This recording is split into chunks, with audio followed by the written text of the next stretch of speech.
Coaches, this is Rick from The Art of Tennis. Welcome to episode 26. If you've never been here before, I do a weekly YouTube episode to help coaches become better at their craft and a little bit more business savvy. So if you're interested in these type of resources, call it resources, subscribe to the YouTube channel and also please consider joining my Skool community, which is building on the platform Skool, which is linked below. So this is about how much should you as a coach be playing during your coaching years. Because coaches have got all sorts of different backgrounds, right? There's some who just good club players, some state grade, college tennis, German club tennis, maybe professional tennis. So it does depend on your playing background a little bit, on normally what type of coaching you're involved in. In an earlier episode, I talked about how good you have to be as a player to become a coach. Now, this is a really interesting topic. For me, I believe that a playing background is important. I don't believe you need to be a professional player to become a very effective coach. However, perhaps people take that too far and believe that just because you understand how to teach certain techniques, that you can coach anybody, because I don't think that's right. The reason why is because people are going to watch you. The kids and teenagers are going to watch you play. And if you've got a little bit of a funky technique, then those habits are going to go through to their game. All right, a lot of people are visual learners. Now, of course, you might have an expertise in psychology or nutrition or physical movement that you can help them with. But normally, coaching someone who's a higher level than you have ever reached, I think is a tricky game. So for me, I consider that I can take players from UTR 0 to UTR 10, because that's the background and experience I have, and I'm confident in getting players to that level. Once they get to UTR 11, then we're starting to look at getting some extra help for their game. But how much should you be playing as a coach, right? And I mean, once you get a job as a club coach or head coach, academy professional, wherever it is in your, at your facility, you're obviously there as a role as a coach or a tennis pro. But what should the expectations be on your playing, all right? Your playing ability and how much you're involved in that particular club. I'm here to say that at the start of my coaching career, I didn't really want to play. And the reason why I didn't want to play is I wanted to sort of walk away from the pressure of having to perform all the time. Okay, tennis is quite brutal mentally, and it's easier to not play, and you can still hit balls up and down the middle and do drills with people, but you're taking away that accountability of actually playing a match, maybe in front of people you coach, in front of other people, other members of your club, etc. But I realized that I needed to get over that. I couldn't not play. All right. When I got my club coach contract at 25 years old at Scarborough Tennis Club, I hadn't played competitively for 3 years. I hadn't played a competitive match. All right. The reason for that, I was full on into getting better at coaching. I still hit a little bit, but I thought that was it. I didn't want to play competition anymore. I'd played since I was 7 to pretty much 22 or 3, and I thought, no, I don't want to put myself through that. However, when you join a club as a coach, part of your role is strengthening that club with their teams. In our situation in Australia, clubs play in pennant competitions against other clubs. There's divisions from state grade through to, in the men's open, is really state grade through to Div 20. And clubs and the people at clubs are really passionate about getting those higher division teams and trying to win the premiership. Reason for that? Well, it could, A, gives the members something to watch. All right, so if there's a good quality match on or fixture, then the members can enjoy that tennis. And it also can encourage other people to join your club who are playing at a high level, and they're an aspirational player wanting to move up the divisions and play a high level. So I changed my tune a little bit, and I got started straight away into playing competition for the club. Now, when I first joined my club as coach, we were lower division. We were Division 5. All right, there was some good quality players, but not players who are the Division 1, 2 type players, but more, I guess, Division 6 to 9 type players. So solid, but not sort of on that advanced side of the game.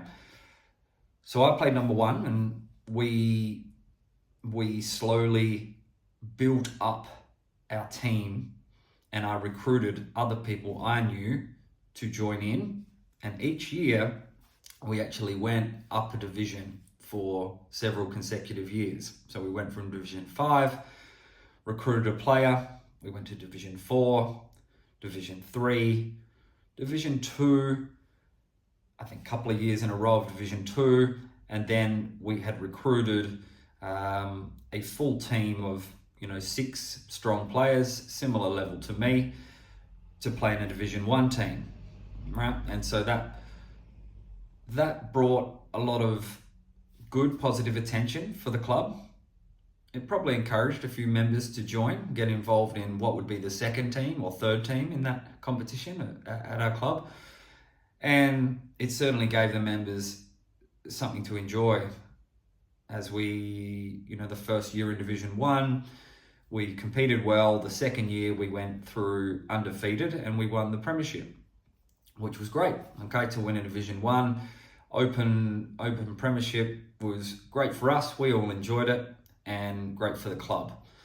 And to a degree, it put Scarborough Tennis Club back on the map after several years, or over a decade of not really having these type of teams in the competition, having lower teams. So so this was good, and we eventually went to state grade as a fairly old team. Okay, so by the time we're in state grade, I was in my 33ish, and other guys were late 30s, and even a couple in their 40s at that point. So we got to state grade because we'd won Division 1. It was still a promotion relegation situation then, and so we managed to get a state grade team. We recruited a young guy to play number 1 for us, and we gave it a crack as an old guy state grade team. And when I say, and we were old, but we were also, none of us were ex number 1, ex number 2 state grade players. Okay, we're really a team full of number 4 state grade players, possibly number 3. Okay, but really we were all decent number 4s. And so it was a tough season. We did finish. We were coming second to last until the last round, and we played a club called Dalkeith Tennis Club, who flew in 2 players from over east in Melbourne, one had a doubles ranking, one had a singles ranking, top 400, and they come in and destroyed us, which meant that they didn't get relegated out of state grade, which was important to them. For us, we'd already accepted that we didn't really belong long term in state grade with the team we had, and so we were likely to finish up at that level anyway. But Dalkeith sorted us out, and we finished bottom. However, getting that team up to that division was a really rewarding journey, and one I didn't expect. After playing junior tennis, a couple of years where I played a lot of tennis, and getting to college tennis, and I just felt like, okay, well, I don't need to keep playing here. And so I was sort of really glad that I was forced back into it, and had some great years, through my late 20s, early 30s, right through to get back to state grade with the team. So it was a nice story. So I think that competition tennis is important as a coach, right? Especially if you're a younger coach who's in your 20s or even 30s, and you take on the role, you can be an inspiration for those a little bit younger than you to come up and play. You don't need to dominate, okay? As a coach, you don't need to feel the pressure to win everything. But I think, getting the right work ethic, sportsmanship. I still got a couple of little angry patches while I was playing there, but mostly I'm trying to control my behavior to be a good influence on other people watching. And so you start to just realize, okay, I'm just going to do my best, compete hard, do the right thing, and try to enjoy this. And that's going to be the right influence on other people watching you. So I think that's important. Club tournaments. Okay, so club tournaments. Normally every club will have a club championships. Should you play club championships if you're the coach? Yes, of course you should play club championships if you're the coach. All right, no matter what age you are, if you're an older coach with this position, maybe you play the doubles or mixed doubles. If you're younger, you should be definitely playing the singles and doubles as well. So I've played in every club championships, a couple of years of injury or was away. But, it's become a part of the year that, I normally try to have a couple of hits before I play. And I've played with different partners in the doubles and, had some success, winning a bunch of the singles titles and a bunch of doubles titles, a bunch of mixed doubles, which is all nice. But mostly it's about strengthening the club so there's a strong tennis on, okay? It's not about, I've certainly enjoyed winning a few just for my own ego to make sure, okay, well, I'm kind of good enough to be winning this, which, so I guess, so I should, and so should a lot of coaches at clubs. If they're smaller to medium clubs, they should really be, doing well at a club championship level. But if not, if you're back that little bit, level back a little bit, then participating in the doubles, showing people that you play pretty well, that you're a good person on court, that's still going to have a positive impact. So I think, yes, you need to be playing club championships as a coach. Then you go down to the next level, which is social tournaments, okay, or social events, social days. And so as a coach, it's often the last thing you want to do after coaching 30, 40 hours a week is to go and play social tennis or social tournament for another 4 hours on a Saturday afternoon. And look, you don't need to do all of them. And there's most of the club tournaments I'm not playing because I need to rest in that time to be an effective coach. But there are some that you need to get involved in. Why? Because people enjoy playing with you, all right? And might be some people who are not your level that you get a chance to get involved with in some doubles matches, either with or against, and they're gonna enjoy that experience. It's good from a networking point of view for you to meet fellow members or visitors to the club, and it's likely to help your coaching business by winning new clients or those people involved with that day may recommend you to someone else, or their kids start playing and things like that. So, the social tournaments are not so much about you showing off your tennis skill, but more about you just networking, getting involved with people and talking to them throughout the day and having a good afternoon. So there are three. So we got pennant competition tennis. Should you play as a coach? Yes, you should play. All right, especially early, the first 5 years or so with your role or contract at a club, you should be playing. Doesn't have to be every week. For many years there, after we got to state grade, after that I did keep playing for a few more years, but mostly I just was a part of a team, didn't play every week, mostly played home matches or home doubles, but I was still involved in the team. And that was sort of a next generation of players who were a bit younger. They drove the competition, they were the drivers of the team, and I just was helping out as the, I guess, older experienced guy in that situation. So playing competition's good. All right, if at some point, at 40 years old, I decided I wasn't going to play competition anymore from a pennant perspective, I just didn't have it in me to keep playing. But you know, that meant 15 years of playing some level of competition, not every week, but being involved in the teams. We did have a nice little run again with that new generation of players reaching a Division 1. We actually, as a club, we dropped back down to Division 4, and then we built back up again, and we managed in 2020 to win the Division 1. Now that year was the COVID year, so there wasn't actually finals played. So we were sort of awarded the premiership, but it was obviously not quite the same.